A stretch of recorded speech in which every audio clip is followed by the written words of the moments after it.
నమస్తే friends, welcome to my channel. Friends, senior నటి అన్నపూర్ణమ్మ గురించి తెలుగు ప్రేక్షకులకి ప్రత్యేకంగా పరిచయం అక్కర్లేదు. 1975 నుండి తెలుగు ఇండస్ట్రీలో యాక్టివ్గా ఉన్న ఈమె ఇప్పటికే నటిగా 50 ఏళ్ళని పూర్తి చేసుకొని 900 మూవీస్లో యాక్ట్ చేసింది. ఇక సినిమాల్లో మాత్రమే కాకుండా స్మాల్ స్క్రీన్లో కూడా తనదైన శైలిలో యువ నటులకి ధీటుగా పంచులు వేస్తూ 70 ఏళ్ల వయసులో కూడా ఎంతో యాక్టివ్గా ఉంటుంది. ఇక రీసెంట్గా అన్నపూర్ణమ్మ ఒక ఇంటర్వ్యూలో పాల్గొనగా ఫిలిం ఇండస్ట్రీలో ఉండే కమిట్మెంట్ పై ఈమె చేసిన వ్యాఖ్యలు అన్ని చోట్ల హల్చల్ అవుతున్నాయి. అలా ఇప్పుడున్న కాలంలో నటీమణులు కమిట్మెంట్ తో ఇబ్బంది పడుతున్న విషయం వాస్తవమే కావచ్చు గానీ ఆ నటీమణులకి ఇష్టం లేకుండానైతే ఎవరు ఇబ్బంది పెట్టే పరిస్థితి ఉండదని, ఒకవేళ కమిట్మెంట్ కి వారు ఒప్పుకోమని తెగేసి చెబితే ఎవరు ఏమీ చేయలేరని, కానీ ఛాన్స్ల కోసం మొదట్లో తమకి ఇష్టంగానే కమిట్మెంట్లకి ఓకే చెప్పి అన్నీ పూర్తయ్యాక ఒకవేళ ఛాన్సులు రాకపోయినా లేక మోసపోయినా ఆ నటీమణులు బయటికి వచ్చి ఫలానా డైరెక్టర్లు, ప్రొడ్యూసర్లు, హీరోలు తమని కమిట్మెంట్ అడిగారని నానా రచ్చ చేస్తారే తప్ప వారి పేరుని ఎవరు బయట పెట్టారని, ఎందుకంటే ఇండైరెక్ట్ గా వారిని బెదిరిస్తూ తమ స్వలాభాల కోసం కమిట్మెంట్ అనే పదాన్ని అస్త్రంగా వాడుకుంటారని చెప్పుకొచ్చింది. ఇక అలా తమ కాలంలో అయితే తుప్పల్లోకి వెళ్లే పనే ఉండేది కాదని, తమకి ఇష్టమైన వ్యక్తులతో కలిసి తిరిగేవారని, అలా వారి సపోర్ట్ తో ఛాన్సులు వచ్చేవే తప్ప బలవంతం ఏమీ ఉండేది కాదని చెప్పడంతో ఇప్పుడు ఈమె వ్యాఖ్యలు అన్ని చోట్ల వైరల్ అవుతున్నాయి. అసలు హీరోయిన్ అవ్వాలని ఇండస్ట్రీకి వచ్చిన అన్నపూర్ణమ్మ మదర్ రోల్స్ చేయాల్సిన పరిస్థితి ఎందుకు వచ్చింది?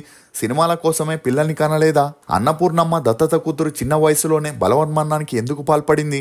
దాసరి నారాయణరావు గారికి అన్నపూర్ణమ్మకి మధ్య అసలు ఏం జరిగింది అనే నమ్మలేని నిజాల్ని ఈ వీడియోలో చెప్పడానికి నేను ప్రయత్నిస్తాను. మీరు మాత్రం ఈ వీడియోని పూర్తిగా చూడండి. ఎన్నో టీ రుచులతో మీరు అలసిపోయి ఉంటారు. అందుకే మీకోసం బేబర్ చాక్లెట్ ని తీసుకొస్తున్నాం. ఇది రుచికి రుచి, ఆరోగ్యానికి ఆరోగ్యం. ఇందులో ఉండే ఫ్లవనాయిడ్లు రక్తనాళాలని వృద్ధి చేసి గుండె ఆరోగ్యాన్ని పెంచుతుంది. చాక్లెట్ టీ తాగడం ద్వారా ఒంట్లో కొవ్వు పెరగడాన్ని నియంత్రిస్తూ మతిమరుపుని కూడా తగ్గిస్తుంది. అమెజాన్, ఫ్లిప్కార్ట్ లో కూడా అవైలబుల్ గా ఉన్నాయి. కానీ మన వెబ్సైట్ లో ఆర్డర్ చేసుకుంటే మంచి ఆఫర్స్ ఉన్నాయి. ఉమా మహేశ్వరి అలియాస్ అన్నపూర్ణమ్మ. ఈమె 1943 అక్టోబర్ 17న ఆంధ్రప్రదేశ్ లోని విజయవాడలో ఒక మధ్యతరగతి కుటుంబంలో జన్మించింది. తండ్రి ప్రసాదరావు, తల్లి సీతారామమ్మ. ఈమెకి ఒక అక్క, 3 చెల్లెళ్ళు, ఒక తమ్ముడు కూడా ఉన్నారు. ఇక అన్నపూర్ణమ్మ తండ్రి ఆర్టీసీలో పనిచేస్తే తల్లి హౌస్ వైఫ్ గా ఉండేది. చిన్నప్పటి నుండి చదువుల్లో అంతంత మాత్రమే ఉన్న అన్నపూర్ణమ్మ 6వ తరగతి వరకు విజయవాడలోని ప్రాథమిక పాఠశాలలో చదివి ఆ తర్వాత చదువులకి ఫుల్ స్టాప్ పెట్టేసింది. ఇదిలా ఉన్నప్పుడే ఈమె తండ్రికి వేరే మహిళతో ఏర్పడిన అక్రమ సంబంధం కారణంగా తన తల్లితో తరచూ గొడవలు పడుతూ ఆమెను కొట్టి తిడుతూ ఉండేవాడు. అంతేకాకుండా ఆ మహిళని రెండో పెళ్లి చేసుకోవడంతో ఇక అతని చిత్రహింసల్ని తట్టుకోలేక అన్నపూర్ణమ్మ తల్లి తన 6 పిల్లల్ని తీసుకొని తెనాలిలోని తన పుట్టింటికి వెళ్లిపోయింది. ఇక ఇదిలా ఉంటే తెనాలికి చెందిన రామయ్య అనే వ్యక్తి ఒకవైపు జాబ్ చేస్తూనే మరోవైపు నాటకాల్లో నటిస్తూ ఉండేవాడు. ఇక అప్పట్లో అమ్మాయిలు నాటకాల్లో పనిచేసేందుకు భయపడి అందులోకి వెళ్లేవారు కాదు. దీంతో పేదింటి అమ్మాయిలకి డబ్బు ఆశని చూపించి నాటకాల్లో చేర్పించుకునేవారు. ఎందుకంటే నాటకంలో అబ్బాయే అమ్మాయి వేషం వేయకుండా నిజంగానే అమ్మాయి యాక్ట్ చేస్తుందంటే ఆ నాటకానికి మంచి క్రేజ్ ఉండేది. ఇక ఇదిలా ఉంటే 13 ఏళ్ల అన్నపూర్ణమ్మ తన తోబుట్టులతో కలిసి ఇంటి ముందు ఆడుతుండగా అది చూసిన రామయ్య వీరి ఇంటి ఆర్థిక పరిస్థితుల్ని తెలుసుకొని అన్నపూర్ణమ్మ తల్లితో మాట్లాడుతూ, మీ అమ్మాయి చూడ్డానికి బాగుంది, మా నాటకాల కంపెనీలో చేర్పిస్తారా? ఒకవేళ తను అందులో నటిస్తే డబ్బు కూడా ఇస్తామని చెప్పడంతో అందుకు తన తల్లి అన్నపూర్ణమ్మకి నటన రాదని, మీరు తన వల్ల ఇబ్బంది పడతారని చెప్పిన రామయ్య అది మేము చూసుకుంటాం, మీరు ఆలోచించకుండా ఒప్పుకోండి అనగా భర్త నుండి విడిపోయాక వీరి ఆర్థిక పరిస్థితులు అంతంత మాత్రమే ఉండడంతో తల్లికి వేరే దారి లేక ఒప్పుకుంది. ఇక అలా మరుసటి రోజే రామయ్య అన్నపూర్ణమ్మని తీసుకెళ్లి తెనాలిలోని నాటకాల డైరెక్టర్కి పరిచయం చేశాడు. అలా ఈమె లుక్స్ బాగుండడంతో ఆ డైరెక్టర్ డైలాగ్స్ నిచ్చి అన్నపూర్ణమ్మతో ప్రాక్టీస్ చేపించాడు. ఇక అలా ఒక వారం తర్వాత కన్నబిడ్డ అనే నాటకంలో మొదటిసారి అన్నపూర్ణమ్మకి నటించే అవకాశం వచ్చింది. ఇక ఈమె నటనకు గాను ఆడియన్స్ నుండి మంచి అప్రిషియేషన్తో పాటు విజిల్స్, క్లాప్స్ కూడా రావడంతో తనకి కూడా నాటకాల మీద ఇంట్రెస్ట్ ఏర్పడింది. అందుకు తోడు డబ్బు కూడా ఇవ్వడంతో తన ఫ్యామిలీ ఏ లోటు లేకుండా 3 పూట్ల భోజనం చేయొచ్చు అనుకుంది. ఇక అలా అప్పటి నుండి రోజు నాటకాల కంపెనీకి వెళ్లి ప్రాక్టీస్ చేస్తూ నాటకం ఉన్నప్పుడు పర్ఫామ్ చేస్తూ ఉండేది. ఇక ఇదిలా ఉంటే నటుడు మురళీమోహన్, డైరెక్టర్ జంధ్యాల గారు కూడా కెరియర్ బిగినింగ్ లో అదే నాటకాల కంపెనీలో నటిస్తూ ఉండడంతో అన్నపూర్ణమ్మకి వారిద్దరితో మంచి పరిచయం పెరిగింది. అలా వారితో కాంతా కనకం, ఉలిపి కట్టే, పేద రైతు, పల్లెపడుచు అని నాటకాల్లో నటిస్తూ బిజీగా ఉండేది. ఇక అన్నపూర్ణమ్మ నాటకాల్లో నటించడం తన తల్లి పుట్టింటి వారికి నచ్చేది కాదు. దీంతో వారు గొడవ చేయడంతో అన్నపూర్ణమ్మ తల్లి పిల్లలతో కలిసి తెనాలి నుండి విజయవాడకి వెళ్లి ఒక అద్దింట్లో ఉండేది. ఇక అప్పట్లో తెనాలి కంటే విజయవాడలోనే ఎక్కువ నాటకాల కంపెనీలు ఉండడంతో అన్నపూర్ణమ్మని అక్కడి నాటకాల్లో చేర్పించింది. ఇక అలా ఒకవైపు అన్నపూర్ణమ్మ నాటకాలు చేస్తూ సంపాదిస్తే మరోవైపు తన తల్లి తన 5 పిల్లల్ని పోషించేది. అంతేకాకుండా అప్పట్లో నాటకాల్లో నటించిన ఎన్టీఆర్, ఏఎన్ఆర్, సావిత్రి, వాణిశ్రీ లాంటి వారంతా ఇప్పుడు సినిమాల్లో స్టార్లు అయ్యారని తెలుసుకున్న అన్నపూర్ణమ్మకి నిదానంగా సినిమాల మీద కూడా ఇంట్రెస్ట్ ఏర్పడింది. ఇక అప్పట్లో సినిమా ఇండస్ట్రీ మొత్తం చెన్నైలోనే ఉండడంతో డైరెక్టర్స్, ప్రొడ్యూసర్స్ తమ మూవీస్లోని పాత్రలకి నటీనటులు కావాలంటే చెన్నైలో నాటకాల్లో నటించే వారికే ఛాన్సులు ఇచ్చేవారు. ఇక అలా ఒకసారి అన్నపూర్ణమ్మ పనిచేస్తున్న నాటకాల కంపెనీకి చెన్నైలో పర్ఫామ్ చేసే ఛాన్స్ వచ్చింది. దీంతో అన్నపూర్ణమ్మ కూడా మద్రాస్కి వెళ్లి నాటకాల్లో నటించేటప్పుడు కొంతమంది తెలుగు ప్రొడ్యూసర్లు, డైరెక్టర్లు అక్కడికి రావడం, అలా తన నటనని చూసి ఇంప్రెస్ అవ్వగా నాటకం ముగిశాక అన్నపూర్ణమ్మని వారికి ఇంట్రడ్యూస్ చేయడంతో అందులో ఒక డైరెక్టర్ అమ్మాయి బాగుంది, రేపు ఆఫీస్కి తీసుకురమ్మని చెప్పి వెళ్ళిపోయాడు. ఇక అప్పట్లో నాటకాల్లో ఒక అమ్మాయి యాక్ట్ చేస్తుందంటే అన్నింటికీ సిద్ధంగా ఉంటుందని అందరూ అనుకునేవారు. అలా అన్నపూర్ణమ్మ ఆ ఆఫీస్లోకి ఎంట్రీ ఇవ్వగానే ఆ డైరెక్టర్ ఈమెతో నీకు సినిమాల్లో ఛాన్స్ ఇస్తాను గాని అందుకు నాకేంటి అని తనతో అసభ్యకరంగా ప్రవర్తించడంతో ఈమె భయపడి అక్కడి నుండి వచ్చేసింది. దీంతో సినిమాలకి తను సెట్ అవ్వనని ఇకపైన నాటకాలు మాత్రమే చేయాలని డిసైడ్ అయి విజయవాడకి వెళ్ళిపోయింది. ఇదిలా ఉంటే అప్పట్లో తెలుగు మూవీ అవుట్డోర్ షూటింగ్స్ అన్ని విజయవాడలో లేకుంటే విశాఖపట్నంలోనే జరిగేవి.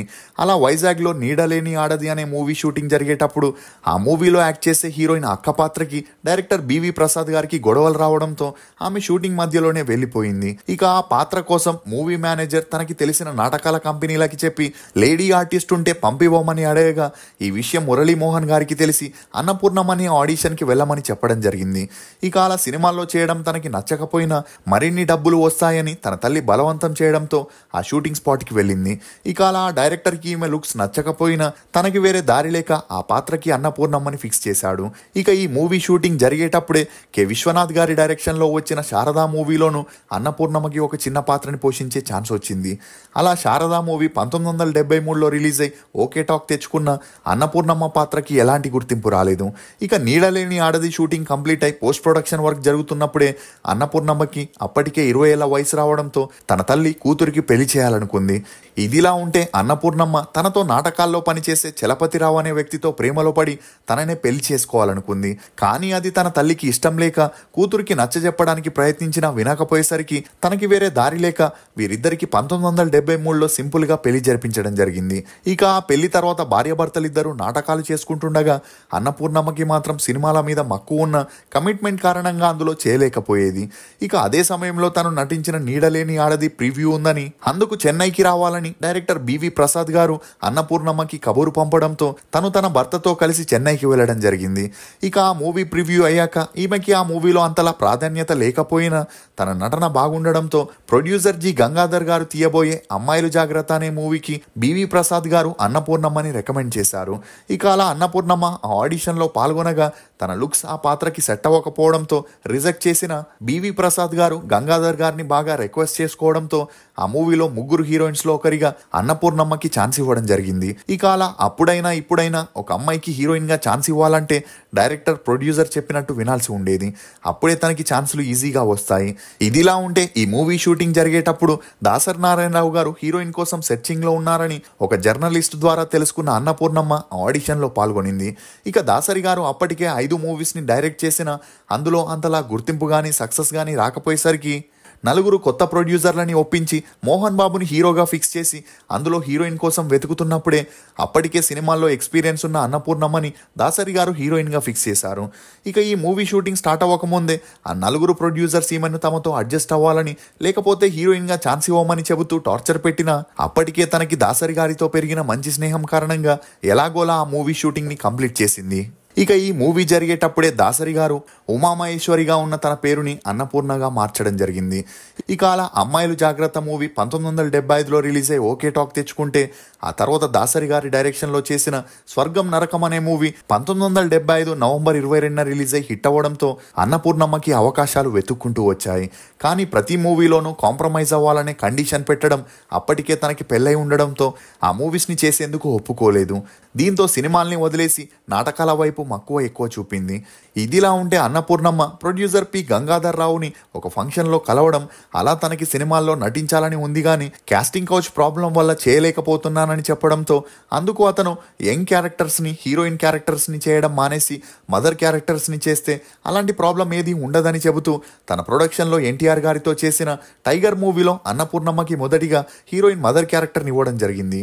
అలా ఆ తర్వాత సూపర్ మ్యాన్ అనే మూవీలో ఎన్టీఆర్ గారికి మదర్ క్యారెక్టర్ని చేస్తూ చిరంజీవి గారితో మొండిగటం, మంచు పల్లకి, ఇంట్లో రామయ్య, వీధిలో కృష్ణయ్య అని చిరంజీవి గారితోనే అన్నపూర్ణమ్మ 60కి పైగా సినిమాల్లో చేయడం విశేషం. ఇక అలా తెలుగులోనే కాకుండా హిందీ, మలయాళం, కన్నడ అని 900 సినిమాలకి పైగా సపోర్టింగ్ ఆర్టిస్ట్గా చేస్తూ బిజీ అయింది. ఇక ఈమె నటనకు గాను 3 నంది అవార్డ్స్ని కూడా అందుకుంది. ఇదిలా ఉంటే అన్నపూర్ణమ్మకి చలపతిరావుకి పెళ్ళై చాలా సంవత్సరాలైన పిల్లలు కలగకపోవడంతో చాలామంది డాక్టర్స్ని కన్సల్ట్ అవ్వడం జరిగింది. ఇక డాక్టర్స్ కూడా వీరికి పిల్లలు పుట్టరని తేల్చి చెప్పడంతో తమకి తెలిసిన వారి దగ్గర ఒక అమ్మాయిని దత్తత తీసుకొని తనకి కీర్తి అనే పేరుని పెట్టి కన్న కూతురులా పెంచుకున్నారు.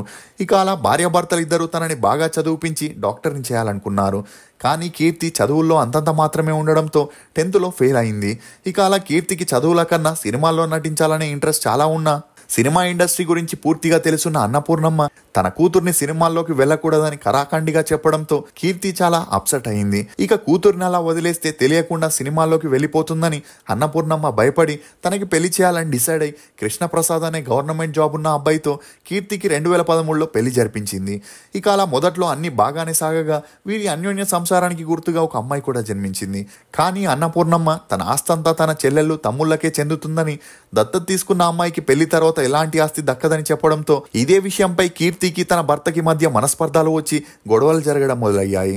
అంతేకాకుండా కీర్తికి పుట్టిన కూతురికి మాటలు రాకపోవడంతో తను మానసికంగా కృంగిపోయి తన బాధల్ని అటు తల్లితో ఇటు భర్తతో చెప్పుకోలేక సతమతమై తన ఇష్టానికి విరుద్ధంగా అన్నీ చేయడంతో జీవితంపై విరక్తి చెందిన కీర్తి 2018లో ఈ లోకాన్ని వదిలి వెళ్ళిపోయింది.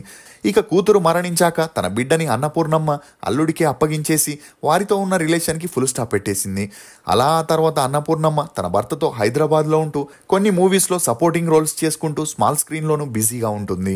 ఇక ఇదిలా ఉంటే ఒక ఇంటర్వ్యూలో అన్నపూర్ణమ్మ మాట్లాడుతూ అర్ధరాత్రి స్వాతంత్రం అంటే ఆడవారు బయటికి రావడం కాదని, అసలు వారికి అర్ధరాత్రి 12 తర్వాత ఏం పని ఉంటుందని, ఒక తప్పు జరిగిందంటే ఎదుటి వారిది ఎంత తప్పు ఉందో మనది కూడా అంతే ఉంటుందని, ఈ కాలంలో ఆడవారు వేసుకునే బట్టల్ని బట్టే అవతల వారి రియాక్షన్ కూడా ఉంటుందని తన అభిప్రాయాన్ని చెప్పడంతో అప్పట్లో ఈమె వ్యాఖ్యలు అన్ని చోట్ల వైరల్ అయ్యాయి. మీకు అన్నపూర్ణమ్మ నటించిన సినిమాల్లో ఫేవరెట్ ఏదనేది కమెంట్ సెక్షన్లో తప్పకుండా తెలియజేయండి. మేము చేసిన ఈ వీడియో మీకు నచ్చినట్లయితే ఒక లైక్ ద్వారా మీ సపోర్ట్ని మాకు తెలియజేయండి. For more interesting videos please subscribe to CR ముచ్చట్లు. Thank you.